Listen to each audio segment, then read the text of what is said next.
What up, y'all? Welcome to the Texas Sports Unfiltered Postgame show brought to you by Covert Bee Cave and Audiovisual Consultations. I am Zay Collier, joined by the great Double R, Rodney Rodriguez. Tough one for the season opener for the Texas Longhorns. They go down to the Ohio State Buckeyes 14-7 to start the season 0-1. Julian Sayin did what he had to do. Arch Manning overall struggled, but had some pretty decent drives in that second half. But overall, a loss is a loss, Rodney. There is no moral victories around here. I thought the first half was very interesting, and Steve Sarkisian's play calling, very conservative. Arch Manning didn't get in any type of rhythm. Seemed like nobody really got in any type of rhythm. And to be honest, I could say that Ohio State didn't beat Texas. Texas beat themselves in this game. If you go and just look at the stats, there it is. You go 1 for 5 on fourth downs. You get, 6 penalties, up for 50 yards. You have way more yards than they do offensively total, 336 to their 203. They made timely plays. Texas didn't. Texas made timely mistakes. Ohio State did not. So got to give a shout out to Matt Patricia. He won this battle with Steve Sarkisian. We talked about it all week. There was a lot of Matt Patricia hate, Rodney. I don't know about y'all, but my man Chip Brown was dragging old Matt Patricia through the mud. And Chip has some different hatred being a Lions fan. And Matt Patricia's tenure with the Lions going horribly wrong. But that goes to show you not everybody's meant to be head coaches. You know what I'm saying? Shout out to my man, Rodney Terry. I get it, Texas fans. Rodney Terry, not the best tenure as a Texas coach. That's why Sean Miller's there for Texas men's basketball. Doesn't mean Rodney Terry's a bad basketball mind or has bad basketball IQ. He just might not be a head coach. Assistant, that might be better for him. Matt Patricia, same thing. For him to come in for Jim Knowles, who Jim Knowles is highly decorated. Jim Knowles said, pay me my money. Ryan Day said, no, I got somebody on standby. If you want to leave, Jim, please believe me. Matt Patricia was that dude. Matt Patricia with that defense. Arch Manning seemed like he was seeing ghosts in that first half. And Brandon Baker, penalties there. He looked like a first-year starter. Just too many self-inflicted wounds, Double R. And in a game like this where it's over 100,000 in that crimson and gray, you got to be even kill. You got to be locked in. You can't have no mistakes like that where you're hurting yourselves. That wasn't the case today, and that's why the Horns are starting the season off 0-1. Yeah, man, I totally misread how the game was going to start. I talked about throughout the last couple of weeks to where I was getting more positive, Zay, that it was going to be Texas that would win this game. But what I thought would happen is that you would have Ohio State come out and they would kind of baby Julian Sayin just a little bit, just kind of try to get him acclimated to the game and let the moment come to him. But it was totally opposite. That's what we saw Texas doing with Arch Manning, to where it was. And look, you ran the ball great. I mean, you go and you find the positives out of this. I mean, you got beat by the national champions, but the whole thing is, I mean, I think you were out schemed. We can talk about play calling. All of that's going to come up, you know, throughout this. But it just really seemed that Arch Manning, as many of us thought that he was prepared for the moment, I mean, he really wasn't. And I think the ultimate thing that we see right here is that the kid's human. And it's not to be expected that this is going to happen. I mean, I think if this is John Smith, the new quarterback at UT, without all of the hubbub that was going into this dude taking over, and you lose 14-7 to a Matt Patricia, you know, current national championship team, it's not the reaction that you're going to get right now. But the fact that this went down the way it did, it just looked like that they weren't in the moment. I mean, they just weren't in the moment. The defense was amazing. And I love your point right there, because you get a lot of these coaches where they're just better. I hate to say it as a follower, but they're better off being guided. You know what I mean? Because it is those guys. I mean, you see it at every level. I mean, you see it in high school where you have guys that go off and they become ADs and head coaches, but it doesn't work out, and they come back and they become an assistant, and they're great. And I think that's what we're seeing right there. And the other part about it is, where I've been going on and on for a couple of weeks today, is I'm like, okay, for Texas, I'm glad this is week 1. I kind of wish you'd have had a tune-up. Because things were just not in sync on the offensive side of the ball. Yeah, and Ohio State, I mean, Julian saying game manager. That's what you'll take. Like, you want one of those guys that has nothing but Lamborghinis around him. And if he's a basic old minivan, the minivan will get you where you need to go. Absolutely. So, all you got to do is not make mistakes. Don't overthink anything. The worst play that Julian Saying made was towards the end of the game, where Ohio State should have been squeezing out the clock. And for some reason, they had him roll out to throw the ball on second down. And instead of falling down and letting the clock run, he threw an incomplete pass that allowed the clock to stop. Other than that, I thought Julian Saying was solid. And, Arch Manning, couple of those throws, man, like the one to Ringo on that drag route on the last drive, like, you got to make that pass. Yeah. That's a simple, basic pass. I get it. A lot's going on. These Ohio State guys, they're flying around. Like, Brandon Baker was rattled in this game. Like, him and DJ Campbell, they got caught double teaming someone, and then it allowed CJ Hicks, Ohio State edge rusher, to come around and get that pressure on Arch Manning on that 4th down, complete pass to Jack Indries, but Caleb Downs was all over that too. It's just those little things. That was the difference in the game. And Ohio State, again, they didn't do anything out the ordinary. Texas defense is good. I feel really good about Texas defense. Like, I thought self-inflicted wounds there. The drive where Ohio State went 80-something yards, 13 plays, and 8 minutes. 8 minutes.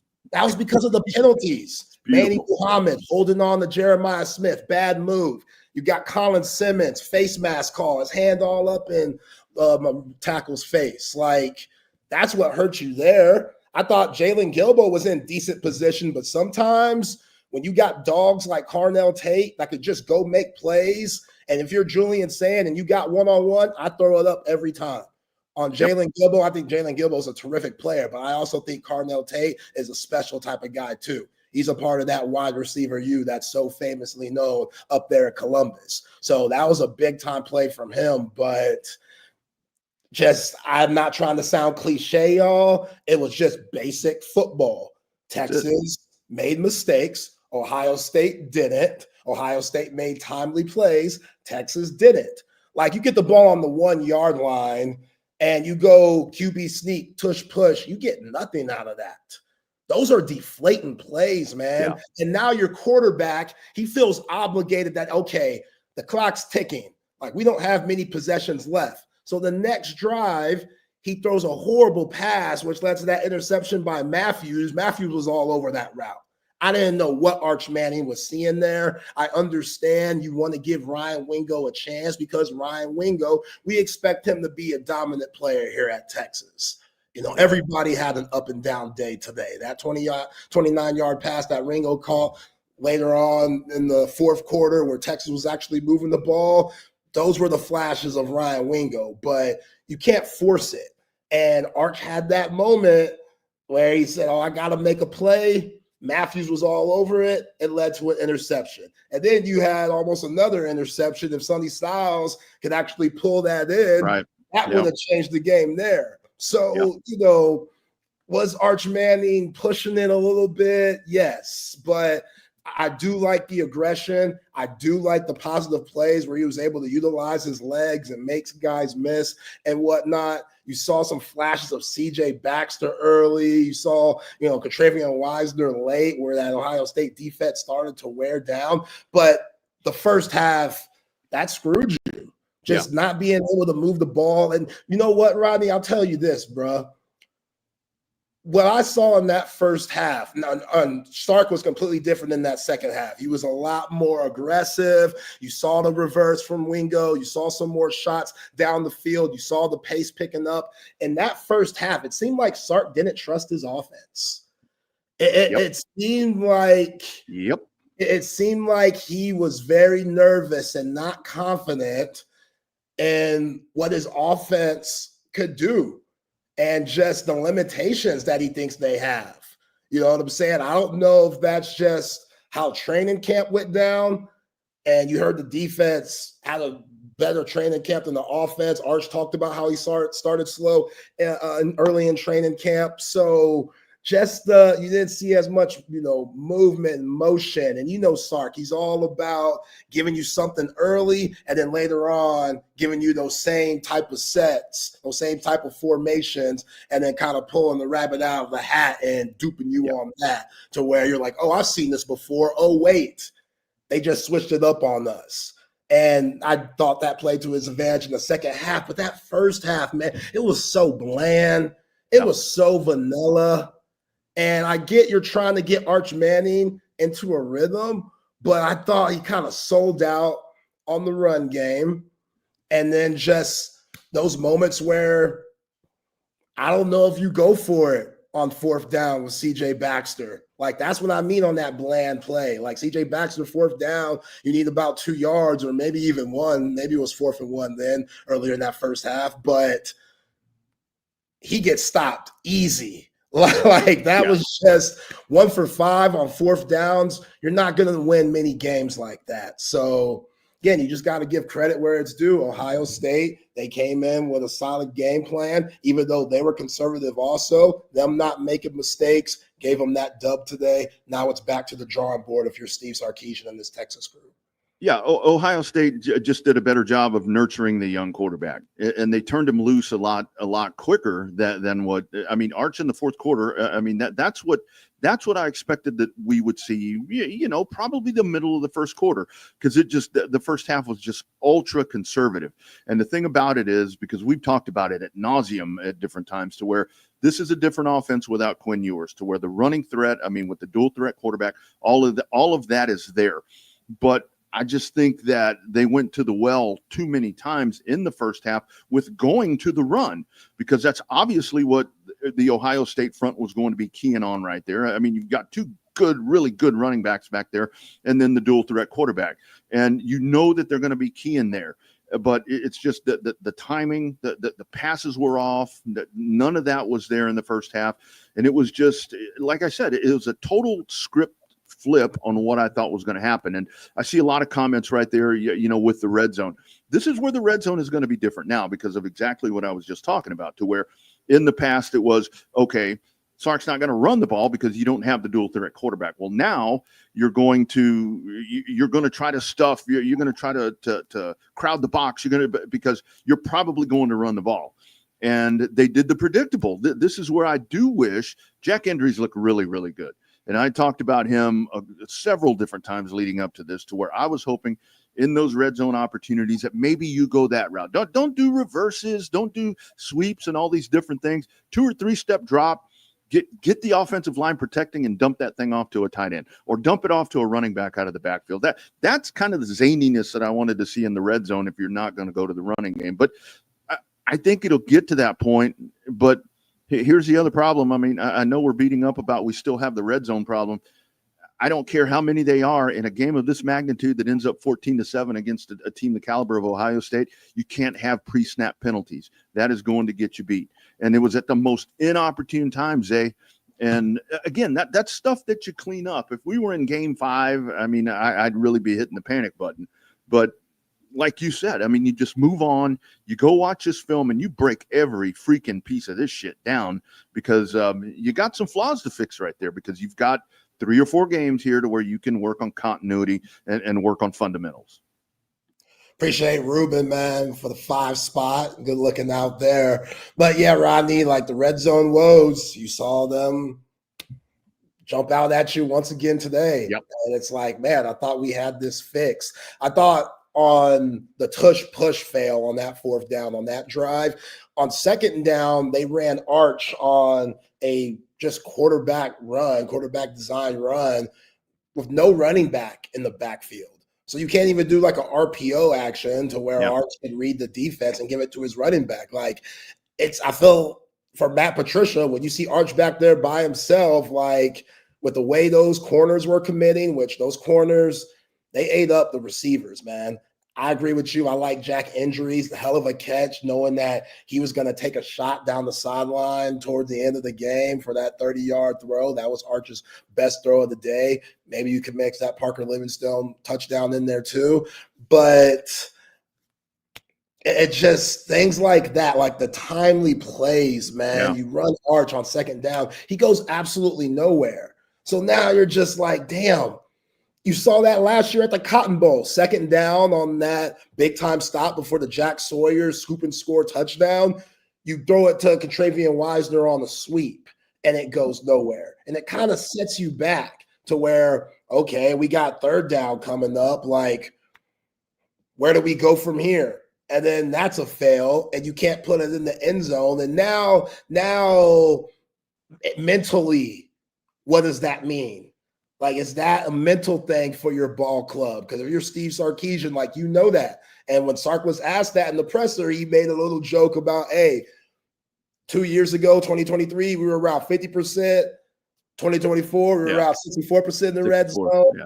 We're getting better, y'all. But in those timely moments, in those big games, are you like, are you really, in the big moments, like, and that's what Sark's going to get questioned on. Okay, now can he win the big game? I get it. Alabama, Nick Saban, big deal, huge win. Michigan last year, I go back and forth. Even though it's the big house, even though it's supposed to be a good game, Sharon Moore, year one, that Michigan ball club, they weren't as good as we thought they were going to be. Right. So Kirby Smart has your number. Now you could say Ryan Day has your number. Two guys that you could arguably say, maybe throw Dabo Swinney in there as 1, 2, 3 when it comes to the top coaches in college football. That's what you're chasing. And you can't get past those guys, as we've seen. So even though you've gotten to 2 semifinals, college football playoffs, now these big, big games that you need to win, you're not pulling them off. You're not there. You're just not there. Yeah. Mentally, that becomes a mind muck, man. And I hate to say that because Steve Sarkisian's a hell of a coach, but this coaching staff got out coached today. And yes, Ohio State, they had the fans on their side. It was rocking. You could tell that affected the offensive line a little bit. Ryan Wingo got called for a false start. Like you could tell the offense was just, it just took a long time to get in their groove. But when it came down to Matt Patricia and him going against Sark, Matt Patricia won that game. When it came to the timely plays that Ohio State had to make, Carnell Tate had that big play. Julian Sand made a huge play. He in the back of the end zone. Colin Simmons on his ass. It's third down. Julian Sand on his back foot while getting hit, hits Carnell Tate to move the chain just to give them some more room and waste some clock. Just little stuff like that. You know what I'm saying? Brian Hartline, Ryan Day. I thought Pete Kwiatkowski was terrific today, but hey, Ohio State, they made their plays. You got to salute them. And now if you're Texas, 0-1 with the rest of this schedule, October, you have no home games.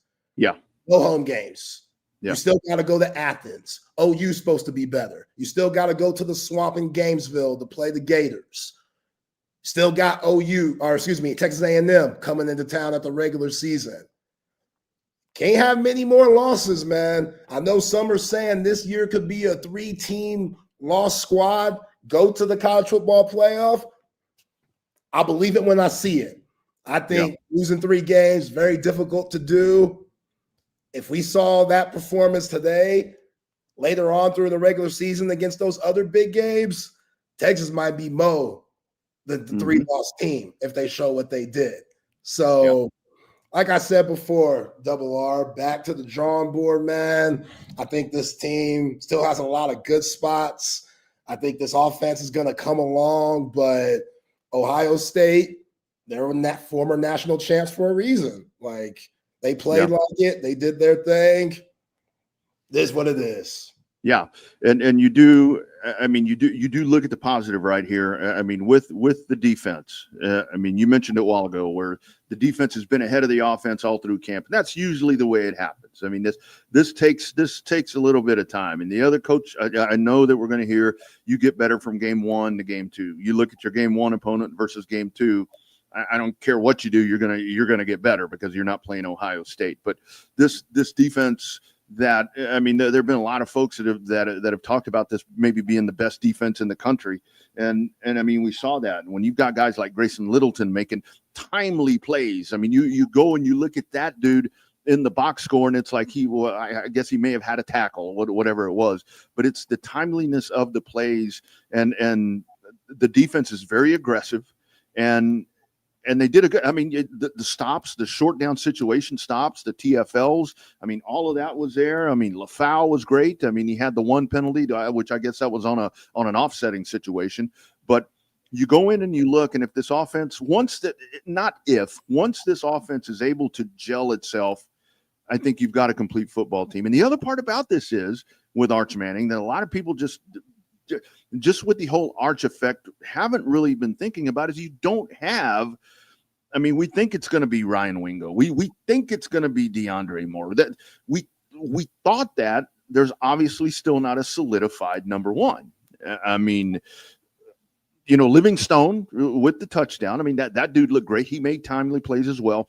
But that's stuff that you need to get cohesive. And it's really hard to get that cohesiveness when you're playing the national champions at their place in game number 1. So I think that this is all going to come together because, like you said, this road schedule, man, you can't get out there and start laying eggs. If this offense is out of sync like it was today, slow starts, being very conservative, you're going to get beat.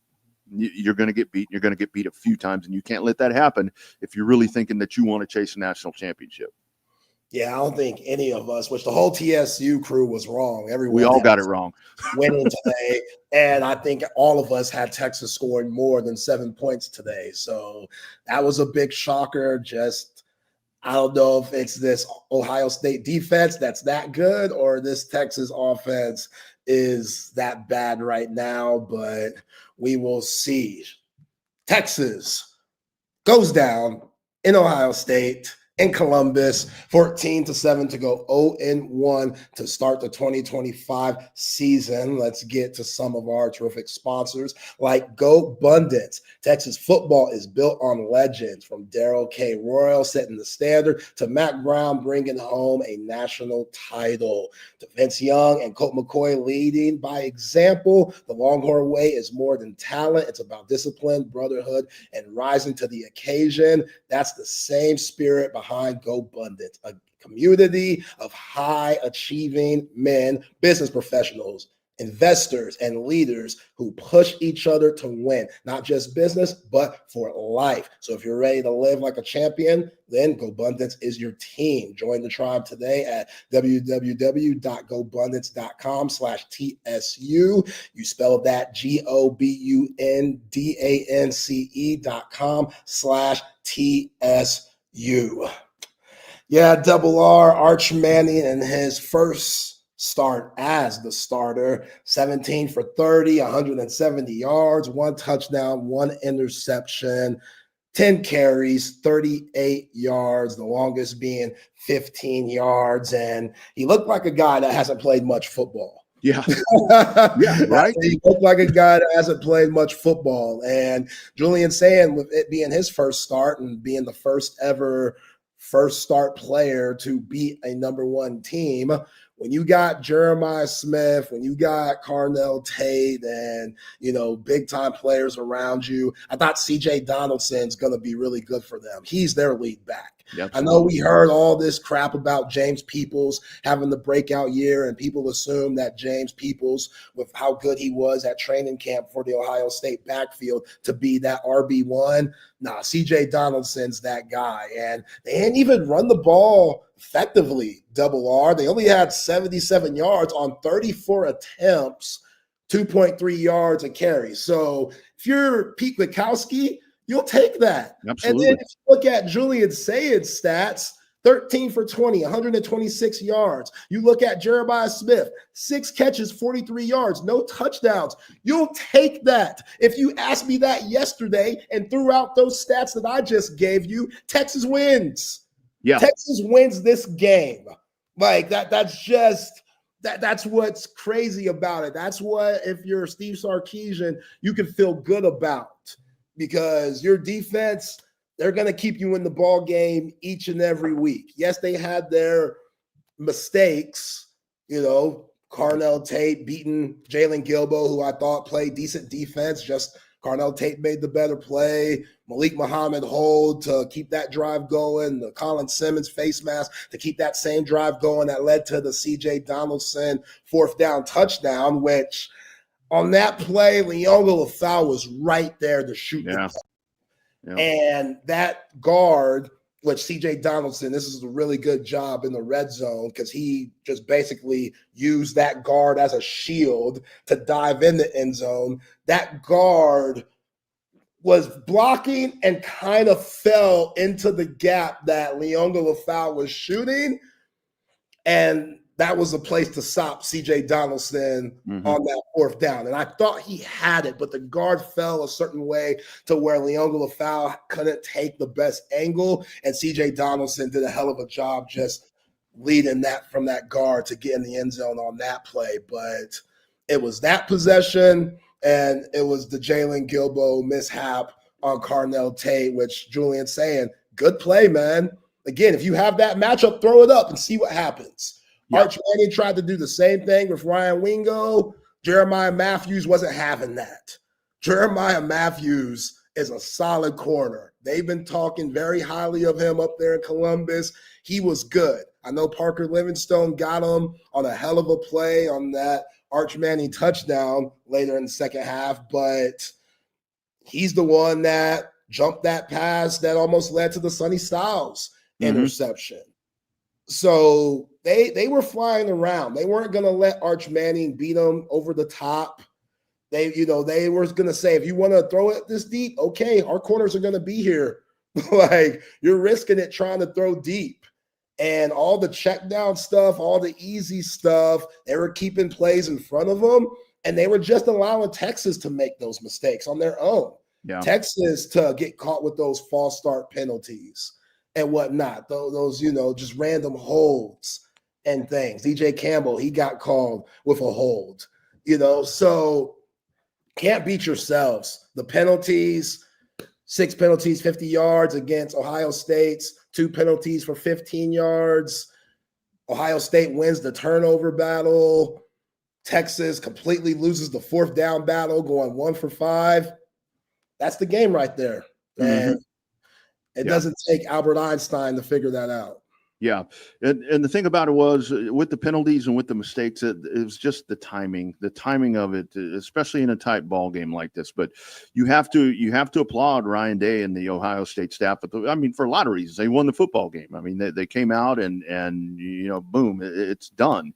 They've raising banners, whatever all they were doing over there today. They defended the home turf as national champions, but they just did a really good job of getting Julian Sayin into this game. And it's going to be the thing that I'll probably talk about all week, to where it's like, again, I know red zone play calling and so forth, and the conservative stuff on Arch. It just seemed like, with all of the narrative going into this ball game about the 2 quarterbacks, it just seemed like Julian Sayin was the better prepared quarterback. And the thing about it is, there were times where you'd look at Arch and it was the deer in the headlights thing. He's got Eli face. Yeah. Oh, he's got Eli face. They were showing him on the sideline, and I was like, damn, he looked like Eli. Yeah. And it's like, I can't tell you, Zay, how many times that I'd see him where he's going like this. Yeah. And like doing his hair, it's like, okay, this dude is rattled. This dude is not ready for this. Yeah. And again, that's where the expectations needed to be tempered. And I know he's a Manning, and I know everything coming into this, but like you said, he hadn't played a lot of football, and the football that he has played, number one, has been at home in your own backyard, and number two, it hasn't been against anything near what he took on today. And it showed. There's a lot of work to be done right there, and that's where maybe this is a good thing. Or maybe it's a bad thing, because what are we going to get coming out of this? Number one, it's probably like Arch Manning isn't the shit that he thought, that we all thought that he was. It's like that people thought he was. That takes a little bit of pressure off, but then again, maybe that pressure is even more intensified, because what's going to happen when he comes out against Sam Houston State or one of these teams and runs up all these amazing stats? He can't do that in the big game. He's only had one big game that he started, so that's where it's going to be. All right, Sark, you need to get in this kid's head now, because now he is the Texas Longhorns. He's not sitting behind Quinn Ewers. I can't tell you how many texts I got from people saying, well, I bet you want Ewers now. I'm like, I never had a problem with that guy. I never had a problem with that guy. Unhinged. These people are so unhinged. Everybody's been going crazy about, oh, y'all want Quinn back now. Arch is a bust. You knew the overreactions and the haters. They were going to come out. I see some in the comment section. Appreciate y'all, by the way. Y'all are definitely holding it down for us. Hit us up on the Coda text line, 512-222-9328. Appreciate everybody for being locked in with us on the Texas Sports Unfiltered post-game show, brought to you by Covert Bee Cave and Audio-Visual Consultations. But yeah, the overreactions are going to come, and these next 3 weeks, they're going to be huge for this offense, because it doesn't matter how much you beat San Jose State, UTEP, Sam Houston. Nobody's going to care. You're supposed to beat those teams by 50. But you got to get better these next few weeks before that bye late in September. And then after that, the first weekend of October, you go to Gainesville for the first SEC contest against a Florida team that a lot of people are very high on. So this game, man, this could haunt you for a while, because there's a narrative that, okay, Arch, can he play in these big-time games? Is he ready for this moment? And he showed flashes of it today, but overall, he struggled. And overall, Texas struggled. That's why they're 0-1 starting the season, losing 14-7 against the Ohio State Buckeyes.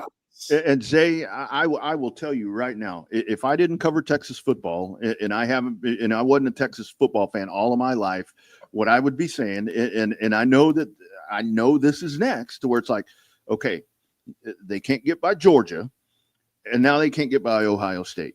So you're going to beat up on everybody else, but you still got those two. And again, it took Ryan Day a little bit of time to win the national championship. This is all something that's good. And a lot of this pressure is pressure that's put on it by outside, by media, by boosters, by everybody else. I talk all the time about Mac. It took Mac a while to get to that point. And I'm not making excuses. I'm just telling you the goddamn stone cold truth.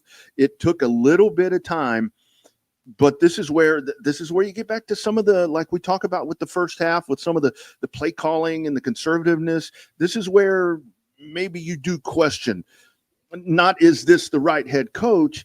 It's, can we scheme this different? Do you need an OC? Do you need what do they call it? Like the associate offensive coordinator? I know there's not an offensive coordinator. Well, I guess Sark is that.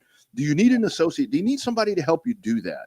But again, it's week one, and you just better be ready, because that road gauntlet will get you. If you do what you did today. If you do what you did today. Sarkisian's a very prideful guy.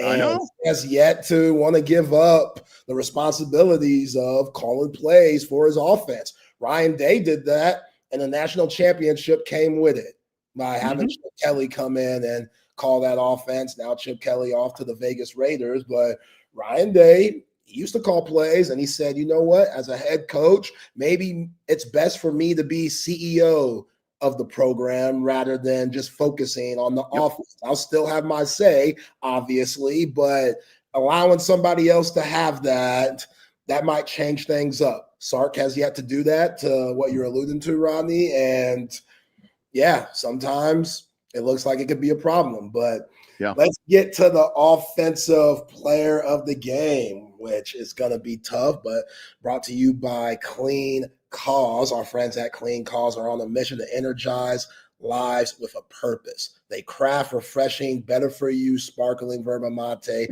beverages that deliver a clean caffeine boost without a crash. Beyond energy, their brand is built on impact. 50% of the profits fund addiction recovery, housing sponsorships, and gives every sip a greater purpose. It's absolutely amazing. To date, they have donated over $3.8 million as a community, and they're just getting started. They got a bunch of new flavors too, like the strawberry lemonade, with 0 calories and 0 sugar. Absolutely tasty. Plus, the new packaging for their cans is coming soon too, so be on the lookout for that. Find all of the great Clean Cause drinks at your local grocery stores and convenience stores around town or online at cleancause.com. So, Double R, I'll let you go first for the offensive player of the game, brought to you by Clean Cause. Yeah, Zay, I appreciate it, man. I got to go with Contravian Wisner because as we talked about throughout the game, there was just not a lot of pizzazz in the first half. I mean, not at all. And I mean, going into the season, knowing that you had him and CJ Baxter in your backfield, kind of a two-back tandem right there, you knew that was going to be something really good. But, 16 carries, 80 yards, 166 yards total on the ground. And again, I'll take that anytime. I mean, honestly, on the ground for Texas. Obviously, you want that in a winning effort. But it just seemed like it was Wisner, the one that when things really got to where it was just so stale, Zay. I mean, it was just mundane. I'm like, where's all the brilliance? And to see a Sarkisian team just handing it off. But we wanted them to run the ball. See, this is where you can't win for losing, because it's like you need to run the ball more. Well, now you're running the ball too much is what we're saying after today. But it was Wisner that was making those plays. That was 6 yards, 7 yards, and that's what you need if that's the plan of attack that you're trying to go with. So I think Wisner really establishing that attack right there. I definitely go with him to kind of just to keep you in the game, to kind of keep the flow of what you're trying to do with that game plan. I go with number 5 on the offense.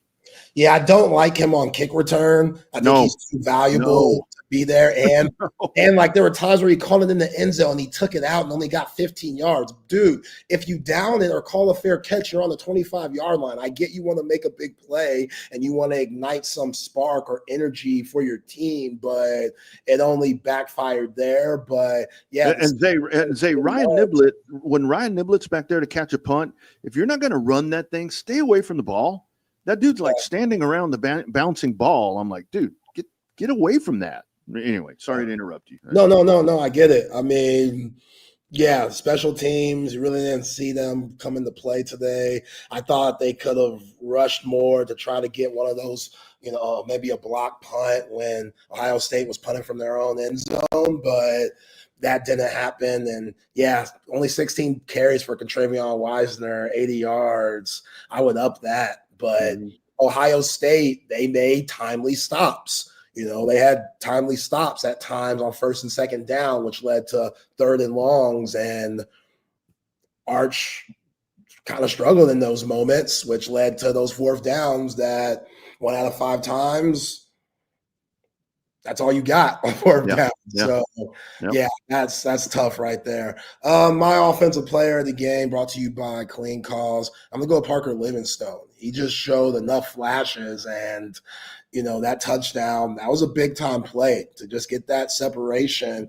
It was a physical matchup. I'm glad the refs let him play on that possession, but he showed that, okay, him and Arch being roommates, maybe this guy could be wide receiver 1. And you never want to react to a week 1 game, even though it's such a big week 1 game. I thought DeAndre Moore struggled. All the receivers struggled, to be honest. And that just goes with the Matt Patricia game plan and being ready for what Sark threw at you, and Arch Manning also being a young, inexperienced quarterback. But Parker Livingstone, that was a big-time catch to keep the Longhorns in the game. I think he's going to be a heck of a player. The dude has wheels. The dude has size. And if you put those two together, put the route running together, just the fundamental stuff that I think wide receiver coach Chris Jackson is going to help him with as the years go on and as the season goes on, expect some more big time plays for 13. So yeah, he seemed to really be the safety valve for Arch. When Arch actually would get back there and was looking downfield, it kind of seemed like it was always going to 13. And again, a lot of that is, I mean, with if that's a dude, if that's a roommate situation, you want that comfort. I mean, you want him to have that safety valve. So we'll see how that goes. But yeah, just a great game for Livingstone. I mean, he did kind of seem to be the one when the fit hit the shan. Let's find 13 if Arch was back there, running around with the football. Yeah. Let's go through some of the scores around college football today. In the top 25 right now, you got Indiana, 20th ranked team in the country, being up on Old Dominion. Penn State leading Nevada 10-0. Georgia beating Marshall 14-0. Alabama beating Florida State in Tallahassee early in the first quarter 7-0. And Iowa State up 14-7 against South Dakota. So just some of the games around college football. And Tennessee beat up on Syracuse today. So they like Aguilar. He looked good today and played well. All right, Double R, let's get to the defensive player of the game, brought to you by Kenfield Golf Cars. If you are in the market for a new or pre-owned golf cart, we've got news for you. Our friends at Kenfield Golf Cars are right around the corner. Kenfield Golf Cars was founded in 1979, and they have an unparalleled selection of different golf carts available, new or used. So if you have one of your own, they'll trick it out for you. They'll upgrade it. They'll get you exactly what you want. So it doesn't matter how long you've had your golf cart, they can help you out and make it even more new, even though it's yours. Or you could get a brand spanking new one. They have plenty of those too. All types of designs when building your golf cart to fit your needs. Nobody does it better than Kenfield Golf Cars. So check out their website at kenfieldgolfcars.com for more info. Give them a call at 512-258-8515 and tell them Texas Sports Unfiltered sent you. Absolutely. Defensive player of the game, brought to you by Kenfield Golf Cars. Double R, got somebody for us? Yep. And I love the chat. And, when we get folks that are checking in from, in this case, Ohio State, I mean, we love that. I mean, a lot of what's, there's a lot of jabs right there. You say whatever you want about Texas, but I mean, that's part of why we do this platform the way we do it, because we want to hear. And right, Zay, I mean, I think we both said it. Ohio State, you won the football game. You outcoached and you outplayed Texas. But here's the other thing. I mean, this may not be the only time that these two teams, I would love to see them play in 12 weeks. Yeah. Because I think you see a different Texas team. And I may regret that, because with Julian saying and what we saw today, you may not want to play them again by that point. So anyway, what were we talking about? Oh, defensive player of the game. Defensive player of the game. I'm going kind of the unsung hero, man, Leona Lafau. The big plays. Again, the penalty wound up being an offset penalty right there. But he had 9 tackles, 3 solos, and a TFL. So, again, timely plays. And again, so much of this defense, we're going to talk about Anthony Hill and Colin Simmons and Mookie Taff and all of these dudes that are, preseason All-Americans and so forth. But it's going to take guys like Leona Lafau that are going to have to step into these moments and make big plays. And I think he really did today, because every time he turned around, a lot of times on a big defensive play, it was number 18 that was in the middle of that. And, we've seen a lot of these kind of unsung guys on the Texas defense last year, that have kind of that have moved on and so forth. But I gotta go with 18, man. It was a really good effort from him. I may have not gone with him if those penalties hadn't been offsetting, because that would have been a costly penalty at a really, really bad time. But got to go with Lafau, man. I'll take the little ponytail. That rat tail's crazy. That rat tail's wild. It's not as wild as the picture going around with Ryan Day and those pierced nipples, but I don't know what the hell that is. You saw that? I saw Ryan that. Day, you a freak ass boy. What? Them pierced nipples, boy. Is that giving you the good luck that you need? Dude, that dude got hammered after they won the national championship and woke up with that shit. I guarantee you. right? That dude woke up and he's like, what? Yo, man, when I saw fuck that, I happened? was like, yo, this old freaky boy, ain't no way. That's AI. I ain't gonna do that to you, Ryan Day. That has to be AI. I don't Look know, at it. man. For the folks That's on our app, appreciate the app. Like and subscribe. Hit us up, Facebook, YouTube, Twitch, X, Instagram. We everywhere. Texas Sports Unfiltered. But yo, this picture, that looks like a nipple ring if I've ever seen one. absolutely. That's It's right through it. Yeah. that's some freaky stuff, boy. I just salute. Great Hey, football mind dude. in the bed, obviously. You know, If that dude's nipples can stay hard enough that long to have that thing in there, he's a better man than me, dude. He's a better man than me. oh my gosh, that made me laugh, man. Even with Texas losing, that's funny as hell. All right, my defensive player of the game brought to you by Kenfield Golf Cars. I'm going to go with Grayson Littleton, Rodney. Mhm. He showed me in 3 plays that he's ready for this moment. And all we heard in training camp about Grayson Littleton was positive things about the Florida native being ready for the moment, being ready for the spotlight, it not being too much for him. He's a baller. He's a player. He had Jeremiah Smith on a play where Ohio State fans thought it was pass interference, which might have been, but I like those refs kind of letting the play to a certain extent. Yeah. So, yo, Jeremiah Smith, I don't care who you are. You might be the best player in the nation, but this is my coming out party. This is the first game of my career. I want to prove not only to this coaching staff, but to the whole world that I'm ready for the moment. Grayson Littleton, big time play there. They tried to put him on a wheel route from the slot from Brandon Ennis. He was all over that. That was the same play. Colin Simmons on the big 3rd down got hit for that face mask call, which led to the Manny Muhammad hold, which led to the CJ Donaldson 4th and 1 on the goal line touchdown that put up 6 for Ohio State. But Grayson Littleton did his job. He was all over that pass. And then in the second half, on a big time 3rd and 10, they tried to throw a drag route for Brandon Ennis. Yo, man, Grayson Little, like white on rice. Grayson Littleton was right there, made a big time tackle. 4th down, Ohio State had the punt, and it gave Texas another chance to make something happen, even though we saw nothing happen from that. But Grayson Littleton, I like him a lot. Got a lot of hype on him that he deserves, and I thought he had a really good debut for his freshman season for the Texas Longhorns. Yeah, absolutely, and that was the thing, because it had been. I mean, in camp, I mean, everything even before camp is we had heard exactly as advertised. That's why there's a lot of beating up on Arch today. You know, it's like, well, he's not as advertised. Well, I can tell you one damn thing: Littleton was as advertised at a much lower scale, of course. But he definitely lived up to that. And again, that was one of the questions that we had going in offensive line and secondary. You got to feel pretty good about the secondary. I mean, you got to feel pretty good, because look, at the beginning of that game, Zay, Jeremiah Smith, I mean, that dude, he couldn't hold on to shit. It's like when he goes and changes the gloves, I'm like, that ain't going to do anything. And then he pulls one in right after that. But Texas had him right out of this thing at the beginning of the game. But Littleton, just a great start to his career. Yeah.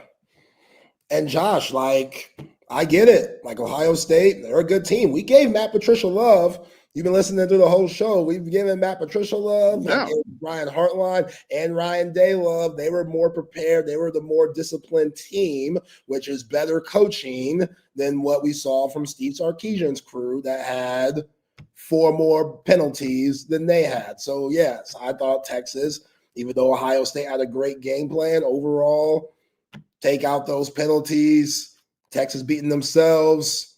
Like, those penalties led to touchdowns. You know what I'm saying? Like, that's just, they beat themselves to a certain extent. But Ohio State, they deserve their love too. All right, Double R, let's get to the offensive play of the game, brought to you by Paul's Motor Works. Paul's Motor Works has been providing complete foreign and domestic automotive repair in Austin since 2000. For 25 years, they've been specialized in BMWs, Mini Coopers, Mercedes-Benz, Audis, Volkswagen, Porsches, but they can work on any model of car. So it doesn't matter what you have. They will take you in from oil changes to tires rotations to major repairs. Don't trust your car with anyone. These jabronis out here trying to pull a fast one, you know what I'm saying, trying to dupe you. There's a lot of guys like that. Paul's Motor Works, they aren't any of those guys. They are the best. So if you're looking for a good mechanic, you got it. Just go see 222 off of 620. If you want to find out more info, go online to pmwaustin.com. Paul's Motor Works offensive play of the game. Double R, what you got? Absolutely, and that is my man Paul Cook, good friend of mine there. Paul Cook, long time racing circles with that dude over at Paul's Motor Works. Got to go with, especially when you started to have momentum and you finally started seeing Arch Manning get a little comfortable, get a little more comfortable in the offense, and they kind of pull the reins off him a little bit and kind of turn him loose right towards the end of the game. The big 30-yard pass to Indries, I think obviously I know you had the touchdown to Livingstone. That's the only points that you had, so that would kind of be the go-to right there. But I think that's where you see. I think they said it on the broadcast to where now that's a pro-style pass right there. The way that pass was laid in, where only his dude is going to catch it, and that's where there was no sidearm. There was none of this sidearm shit from Arch, which I don't know what that's all about. But that really looked like something where I thought that could kind of pulse you into making a run to be able to tie this game up. And that I really like that connection. And I think that you're going to need that in this offense. So I go with that one. I know that ultimately it didn't lead to tying the game. Ultimately, it didn't lead to winning the game. But that kind of gave me a preview of what you can see from this tandem if once this all comes together. I'm not going to say if, once this all comes together. Big time play right there between those two guys, between 88 and 16. I agree. I mean, Jack Indries, he took a shot there. Like he knew he was going to get hit, kind of got sandwiched in a way, and he showed his toughness on holding on to that football. And yeah, that was one of Arch's better throws of the day. He had 3 really good throws. He had the 29-yard catch by Ryan Wingo. Then he had my Paul's Motor Works offensive play of the game, which is the 32-yard touchdown to Parker Livingstone. Parker Livingstone, good separation on a solid corner in Jeremiah Matthews, who was making plays all game long. Arch hit him on the money. I thought that the call that Arch had, our 4th down call later on where Arch missed Parker Livingstone in the end zone. I didn't like that call. It was 4th and 3. You don't need a touchdown there to move the chains and get to 1st and goal. Like, you're in the red zone. It was aggressive, but in that moment, you probably could have done something else, but that was just kind of telling of the game. But that play for the touchdown to Parker Livingstone to put up the only score for Texas in that game, that's my Paul's Motor Works offensive play of the game. And wish there were more touchdowns, but Matt Patricia, Caleb Downs, Sonny Styles, Jeremiah Matthews, those guys came to play today, and they deserve all the success that they got. Yeah, they took full control. They took full control and rattled Arch Manning and just didn't allow any flow. And this is where, again, trying to take the positive, like when we were talking about Contravian Wisner and C.J. Baxter, I think this is where you can go to the fact that, okay, the running game looks established. I think that's the one thing that I can take out of the offense, because it did that. And again, it was a very ground heavy attack with the offensive scheme that Texas brought into this game. But when you can lean on the running game like that, and again, a lot of that is you didn't have anything on the outside. And that goes back to Matt Patricia and everything that they dialed up. There was just nothing there for Arch Manning. We can talk about the Arch's faults or whatever. When there's nothing there, it's really hard to find it. You know what I mean? So I think you go to that, but yeah, it's I don't know, man. You get speechless with some of this because that expectation was so high, and where I'm more surprised with kind of the play calling with the first half, like you talked about.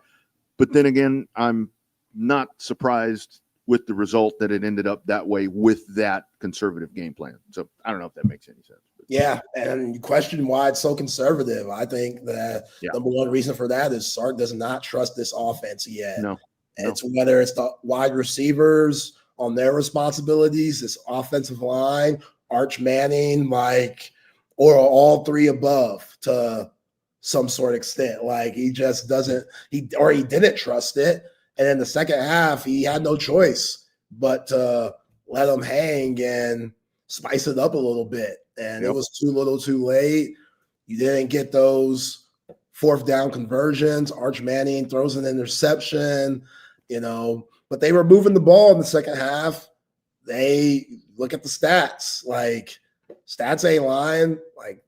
They outperformed Ohio State. It was just the timely plays. Yep. Ohio State made that offensively. Ohio State made that defensively. That's how they won the game. So absolutely. Time for the defensive play of the game, brought to you by Moonshine Patio Bar and Grill. Moonshine Patio Bar and Grill is a place that takes you back to a simpler time. Comfortable, familiar, relaxed, and easygoing, Moonshine greets guests like family, serving up a great cooking experience with an innovative take on classic comfort food. Moonshine menu satisfies even the best of the big city taste. Go see them for their fantastic dinner or check out their phenomenal weekend brunch. 20 years and counting. Moonshine Patio Bar and Grill has been doing it at a big, high level. 2 locations in the ATX, downtown Austin and Avery Ranch. They got valet parking, complimentary parking downtown, as well as a weekday lunch special. And it's not hard to find. So if you want to go online and make a reservation, go to moonshinegrill.com and you could do that. Moonshine Patio Bar and Grill, the defense play of the game. Double R, what you got? This one's a tough one. This is a very tough one. This is a very tough one. And I got to tell you, through 3 quarters, I was sitting there thinking about defensive play of the game, and I'm like, okay, well, I was having a harder time with offensive player of the game. Let's be really honest. But you referenced this play a little bit earlier when you were talking about the freshman with Grayson Littleton. The stop on that drag route. That was, again, that was a timely play. We talk about the timely plays that Ohio State made and we talk about timely penalties and timely mistakes that Texas made on that Littleton play there. That's one that gave you hope because you had kind of dug yourself back into the ball game and you make that stop. Or he makes that stop. You're not able to do anything with it, but that still gave you that faint little bit to where in that final 5 minutes of the game, where it seemed like it was going to be out of hand, where they were pitching a shutout, and then you get the touchdown, and then you have that play. It kind of gives you a little possibility that you can maybe at least get this thing to overtime. But again, just totally amazed with the play of this freshman. And to me, there was not a bigger moment or a bigger play in that game than that stop right there on defense. Yeah, I'm going to second that. I'm going to make that my defensive play of the game, brought to you by Moonshine Patio Bar and Grill. That play gave you life. Yeah. It's 3rd and 10. You got 3:28 left. You get a huge stop. Now it's 2 minutes, 26 seconds left. Texas on their own 15-yard line. At least you get a chance to possibly tie the game and see if you could make something happen in the overtime. The offense couldn't do that. Ball game there, but it gave you a chance. And it goes back to just Grayson Littleton as a whole. He's ready for the moment. He's as advertised as we've seen or heard from training camp. And if you're Dwayne Akina, if you're Pete Kwiatkowski, Steve Sarkisian, you got to feel really great about the freshman. The defense as a whole was solid, man. It was solid. Only 14 points. You'll take that against Ohio State, against the number 3 team in the nation. I get Julian Sands, their quarterback, but you're playing against Jeremiah Smith. You're playing against Cardell Tate. And you arguably locked those guys up. Jeremiah Smith only had 6 catches for 43 yards. He was dropping passes because he was hearing footsteps. He knows these guys for Texas, they hit. They come with it. Besides the Manny Muhammad hold and the Colin Simmons face mask call, Texas defense really didn't make any mistakes. But CJ Donaldson had some timely runs. Julian Sayin had some timely, easy throws. The Carlnell Tate play on Jalen Gilbo was huge. And that's all they needed. They didn't need much with how Texas was lacking offensively. Ohio State didn't need to do anything over the top to win the football game today. That's why, if you're a Texas fan, you're frustrated with that because Ohio State didn't play great, just Texas played that bad. And moving forward, you got to hope you could fix these things before that Florida game, because I do expect Texas to win the next 3 straight. If they don't, then we seriously have some other problems there. But realistically, you expect Texas to keep it trucking and get those 3 dubs going on to the first SEC matchup against the Florida Gators. But you still got to get back to that drawing board. Sure, Steve Sarkisian's going to watch a lot of film over the weekend, see what practice is like. We'll see what he says in the presser. And, Longhorns go down 14-7 against Ohio State to go 0-1 in week 1. I got to tell you, on the thought of the defense right there, I thought going into this, just kind of back to the quarterback thing with the back and forth, I really thought that Max Clare was going to be more of a factor. The transfer coming in, the tight end, because in these offenses, I just happen to think the tight end is so important. I think we're seeing it already with Texas. We saw it last year with Gunnar Helm. But the fact that you limit that dude to 1 catch, again, it was 1 catch for 11 yards at a really pivotal time in the game. So we go back to that part about when these plays happen. But, the defense was solid. And when you did see the defense begin to kind of get back on their heels, why was that happening? Because they were on the field a lot, because the offense wasn't being productive at all. So, you got to be feeling really good if you're PK. And with the offense, just give that time. I mean, I know we'll get to that in the final word, but it's again, you're starting out against the national champions, and that's a hell of a task right there. Which, if there's any question of Ohio State, I see Ohio State looked like a pretty damn good football team to me right there. This was a slugfest today, Zay. It was an ugly game. Overall, it was a brutal game. That's not one. As much anticipation that we've had coming into this game. Yeah. If you were just a normal person watching and you didn't have a dog in the fight, not Ohio State fan, not a Texas fan, you didn't have the best time today. Yeah. And I saw somebody post in the chat where it's like, okay, the game was boring. It took forever. That was actually a really fast game. Right. I mean, we were going to come on at 2:45 and it's 2:25 and it's like, shit, do we go on? So, it was a very, very quick football game. Halftime was kind of drawn out as always, but hey, man, just move on. Move on. All right, let's get to the final word, brought to you by Sue Patrick. For the best selection of Texas Longhorn gear you can find, go see our friends at Sue Patrick, located on 5222 Burnett Road in Austin, Texas, or go online to SuePatrick.com. They have everything you need to rep all your Longhorns gear, from polos to Arch Manning jerseys, grilling accessories, golf balls, hats, and more. They've got it all in Texas gear, all in burnt orange, as your heart desires. Plus, tons of free parking at the store, free shipping for online orders over $59 at SuePatrick.com. Go see our friends at Sue Patrick.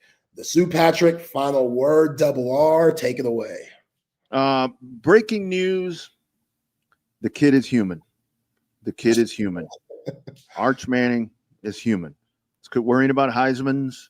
Let's quit worrying about anything else. Let's concentrate on winning football games. Let's concentrate on getting him acclimated with this offense. Let's get the Ryan Wingo thing. Let's get more. Let's get that all in one page. And before we get into the Sark thing, I mean, that's not going to be the final word, because we are way too early in this season. And again, this is very much a long process. But here's the thing: there's lots of work to be done. You thought you were going to sail right into this season and just take the Heisman, take the national championship? It's not going to be that easy. Luckily, you've got some time to get that stuff figured out before you get to, like Zay was talking about, before you get to the swamp. Because if you don't have it figured out, then you're going to get beat again. The defense is solid. We knew that. That was proven today. 1 out of 2. Special teams, we don't know.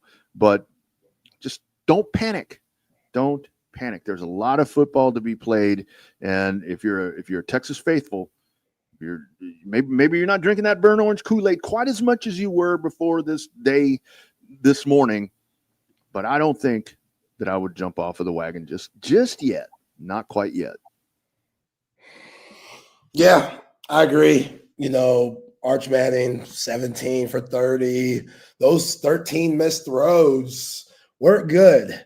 And it kind of was telling this first throw of the game. They get him out on a play action bootleg, and he throws it at the ground when he had a wide open DeAndre Moore, who had a lot of green space ahead of him. And it was just kind of like that all game. The interception was forced. Ryan Wingo cutting across on a drag route, 3rd and 5 that you needed to have. He throws it behind him. So it was a player that was very inexperienced, getting his first start, true road test in a huge game, knowing that he's the starter. And he looked like he had a lot of nerves, man. I saw a comment talking about he shows his emotions too much. It could be worse. I'll say that. I think it was just a human player that knew that he was struggling, and that's it. Do I think Sark gave him much help in that first half? I don't think he did. Now, on that first play that I just mentioned, he did, because that was wide open. But overall, it just seemed like Sark couldn't get into a rhythm. Sark couldn't get Arch into a rhythm. What he was calling for Arch, nothing was working. And at the end of the day, you got to give credit where it's due. Matt Patricia outcoached Sark, out chess matched Sark in that offensive coordinator, offensive play caller, defensive play caller game. And when you have the dogs like Caleb Downs, Sonny Styles, Igbinosun, Matthews, like Reese, they got guys, man. It's still Ohio State. They got really good players that have played in a lot of big games themselves. So they made plays. Texas didn't. Texas can't have more penalties than the opposing team to where those self-inflicted wounds. You're driving the ball down the field, Ryan Wingo false start. You're driving the ball down the field, Brandon Baker, a couple of false starts. On that last play of the game, which you got 4th down and you just leave an open edge rusher untouched, that's the communication that we talked about during the week, Rodney, from this offensive line that's coming in with 4 new starters. Yeah. They weren't bad, but on the timely plays that Texas needed, Ohio State won those matchups, with their stuns, just the imagery that they had as a defense. It allowed those inexperienced offensive linemen to struggle with their communication. DJ Campbell and Brandon Baker, they're blocking the same man. They leave a guy untouched. That gets to Arch Manning on 4th down, CJ Hicks. And I don't know how Arch made the throw. This shows his strength. He ended up still getting it out to Jack Andrews, but Caleb Downs ain't going to let Jack Andrews go anywhere. And then that's the ball game right there. Just little things like that. Ohio State had the advantage. And again, they did not play great, but Texas played worse. Ohio State, they scraped out of here. 14-7 win. Hey, it is what it is, man. Ugly game for both teams. Uglier for Texas. You're 0-1.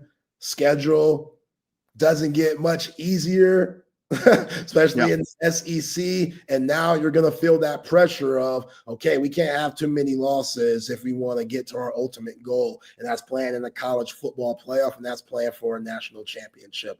But Arch Manning, who was once known as the Heisman favorite, I think all those expectations are going to go down a little bit this week. As you said, Rodney, the kid is human, but hey, it is what it is, man. Yeah. Texas goes down 14-7 against Ohio State. Anything else, Double R? I saw you. Zay, just kind of with the red zone thing. And again, I know that's obviously because it's been a problem. I mean, there's no doubt about it. And after what you saw today, it's still a problem. The red zone offense.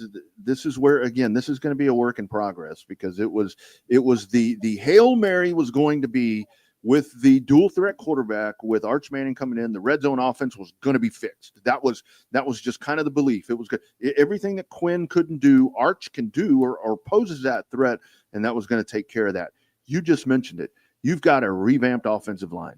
You've got different dudes on the outside. It is a different offense. So for the red zone offense to become effective and to become effective in the pressure situations, that again is going to take a little bit of time. I mean, because I for one thought, like I said earlier in the show, Zay, when you get down there in the red zone where you're constantly going to the run, because we want the red zone offense to go to the run, to just, and that was not a very good tush push play. That's called the tush push, but it was kind of a tush touch, I think is what that was. Yeah. It's going to take a little bit of time to get that to work, because the all fail safe is not always going to be get in the red zone and let Arch do it, because that becomes predictable.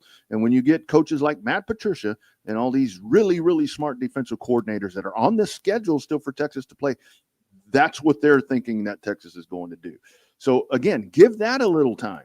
Give that a little time before we knee jerk and say the red zone's still horrible. It was today, but that's not to say that that's going to be the case throughout the season.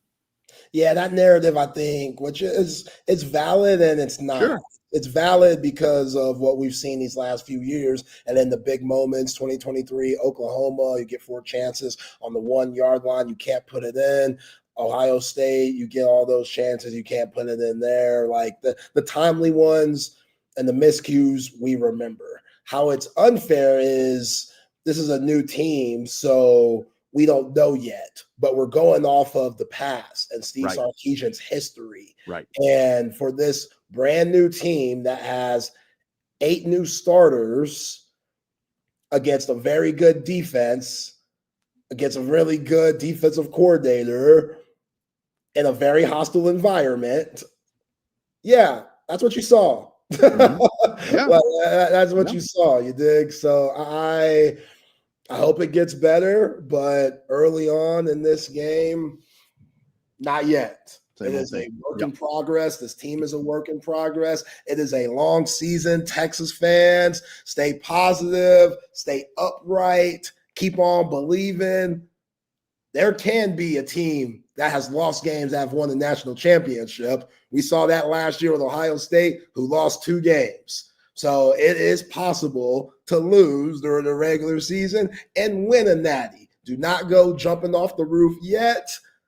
Stay locked in. Stay locked in with us at Texas Sports Unfiltered all week long. We're going to have shows per usual, talking about the game, talking about next game, talking about the football season. Texas Sports Unfiltered. It's the best when it comes to all football talk. If you haven't liked and subscribed on all of our platforms that are available to see us, get in the podcast, wherever you get podcasts, do so. He is Double R Rodney Rodriguez. I am Zay Collier. Texas goes down opening week 14-7 against Ohio State. Next week, they got San Jose State coming to DKR, early morning game, 11 a.m. kickoff.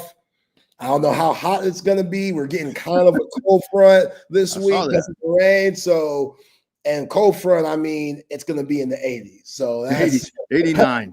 Yeah, 89 cold front. We'll take it, right? We'll take it. But appreciate y'all. Y'all be cool. All right.